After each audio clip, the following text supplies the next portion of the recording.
जो पहले जब छोटे थे तो प्रमोट करें, जिससे क्या होगा, आप यूनिवर्सिटी में स्कूल ऑफ एग्रीकल्चर स्टार्ट किया।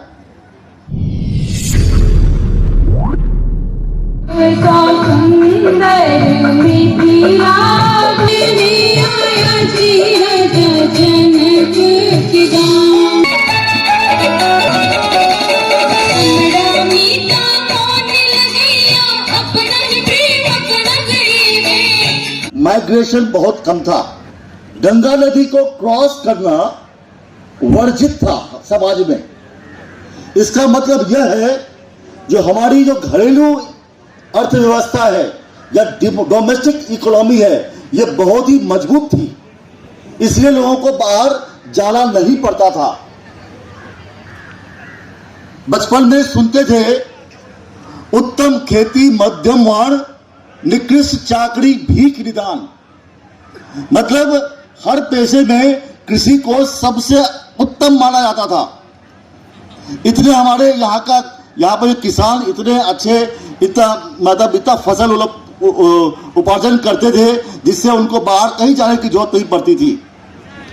कारण एक और था, धान गेहूं के साथ साथ यहां पर कैश क्रॉप भी था। जैसे यहां पे शुगर मिल थे, जूट मिल था, पेपर मिल था।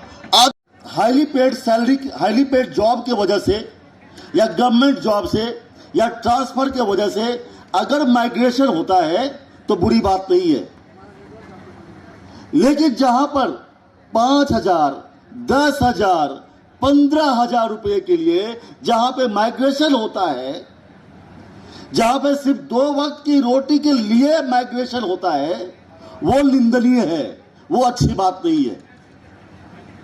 अगर 2 वक्त की रोटी के लिए यहां पे मिथिला को कोई छोड़ता है तो यह दर्शाता है जो मिथिला अपने बच्चे को पाल नहीं रही है, पालने में असमर्थ है, जो अच्छी बात नहीं है। अगर खेती को और अगर लुक्रेटिव बनाया जाए, अगर पैदावार अच्छी हो, तो ये जो 5, 10, 15,000 के लिए जो माइग्रेशन होता है वो उसको चेक किया जा सकता है। और वो कैसे होगा? उसके लिए किसानों को धान गेहूं के साथ साथ कैश क्रॉप पे भी ध्यान देना पड़ेगा। यहां पर एकरेज कल्टीवेशन बहुत कम है। अगर मॉडर्न टेक्नोलॉजी को यूज किया जाए तो ये पर एकरेज को इंप्रूव किया जा सकता है। हम लोग यहाँ पे फिर भी बहुत सारे लोग रहते हैं, लेकिन हमने देखा है जो यहाँ पर जो वेजिटेबल्स है, सब्जी है, वो कलकत्ता से आता है, बंगाल से आता है। मिथिला के लोग मछली के शौकीन होते हैं और यहाँ पे बहुत अधिक संख्या में तालाब भी है, नदी भी है, फीड भी। मछली आता है आपका आंध्र प्रदेश से, आपका मटन आता है आपका राजस्थान से आता है। मतलब आप लोग खाएंगे, सब कुछ करेंगे, लेकिन उपजाएंगे नहीं।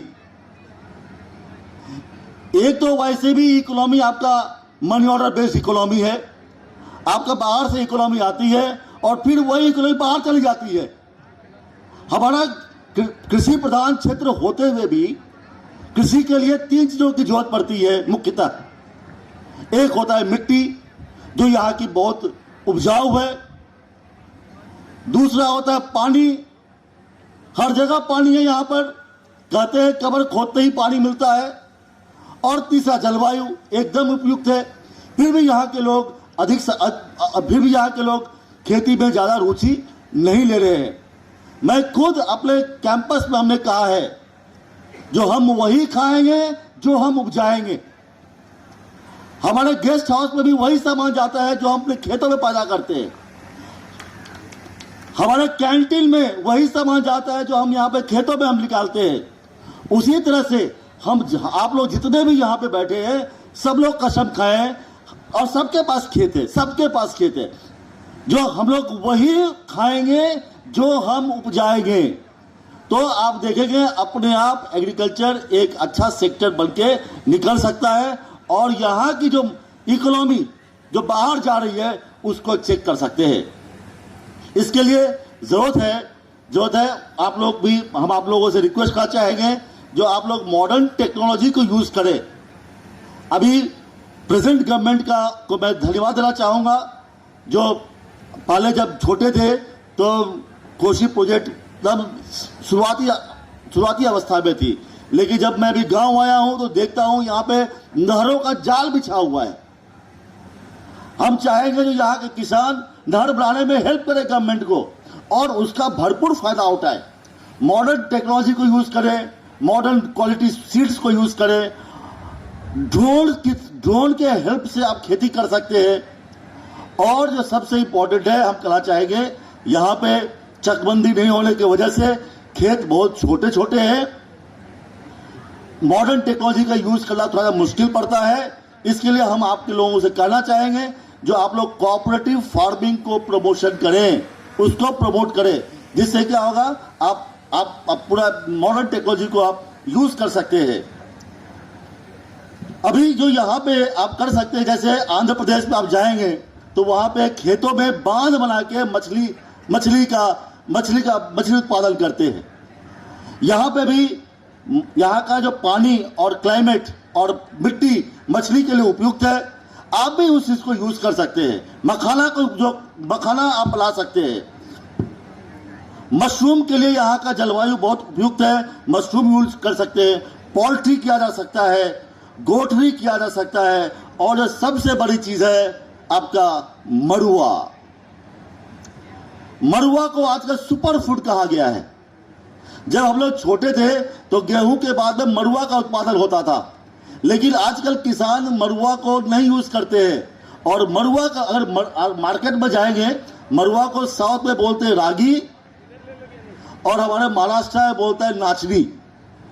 मरुआ को हर जगह सुपर फूड माना जाता है, जो रिच इन फाइबर, कोलेस्ट्रॉल के लिए बहुत अच्छा है, डायबिटीज के लिए बहुत अच्छा है। उसका रेट आपका गेहूं से बहुत ज्यादा है। हम चाहेंगे, आप लोगों को रिक्वेस्ट करना चाहेंगे जो आप फिर से मरुआ की खेती आरंभ करें और खुद भी उसका यूज करें और उसको आप सेल भी कर सकते हैं, अच्छा आपको रेट मिल सकता है। इन्हीं सब चीजों को देखते हुए हम लोग अपने यूनिवर्सिटी में स्कूल ऑफ एग्रीकल्चर स्टार्ट किया, Shri Mahavir Thakur school of agriculture. और स्कूल ऑफ एग्रीकल्चर स्टार्ट करने का एक ही मकसद था, यहाँ के लोगों को मॉडर्न टेक्नोलॉजी अवगत कराना।